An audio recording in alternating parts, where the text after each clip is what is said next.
Hey, Fran again. I wanted to check in about something a little bit different today. Just wanted to talk about deliberate self-harm. It can be undertaken in heaps of different ways. People can cut, people can burn, people can eat too much or eat too little or do too much exercise. Nobody wants anybody to go through this, to feel like in order to control their emotions that they have to feel more pain. So just want to talk through some ways of managing. If you think about that urge to self-harm as being emotion taking over and having difficulty in being able to actually, if you think of your emotions being like a pot on the stove, then that emotional regulation can be a difficulty in being able to stop the water from bubbling over, or it can also be that the heat's turned up too high. So the first thing to do when you feel like this is not to cut, not to burn, and not too keen on those ideas of substitution in some way, like drawing on yourself with Sharpie or something like that, because it doesn't help regulate the emotion. So thinking about ways of turning down the heat, and this is where you use your TIP skills. So TIP stands for temperature. So run the sink full of cold water, take a deep breath, put your head in, and then when you need to come up for air, you're activating the dive reflex, which will set your heart rate and your respiratory rate back to normal. If you can't get hold of a sink in a hurry, then get some cold flannel and put it on the back of your neck, or a packet of frozen peas or something.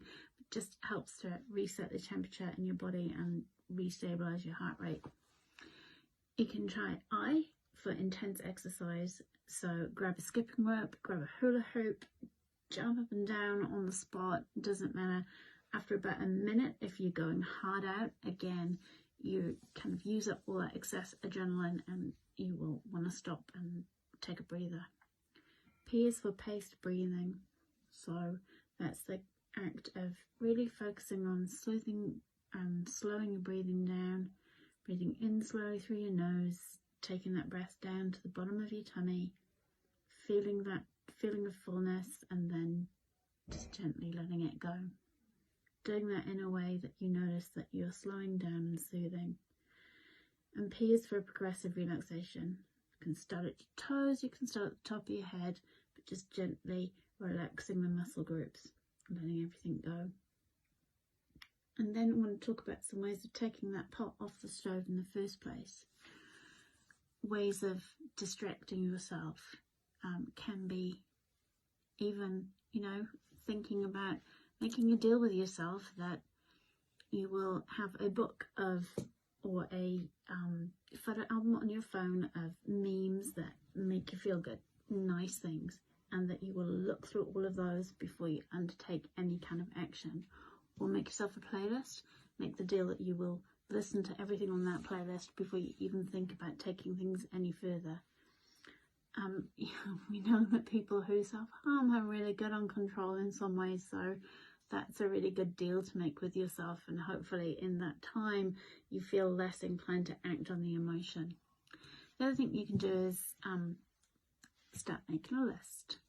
So rate your emotion from a scale of 1 to 5, and on your list you need at least 6 different things that you are going to try.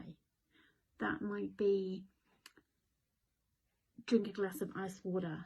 It might be find some perfume or a smell you really like. It might be that you will listen to a piece of music, that you will sit down and stroke your cat or your dog.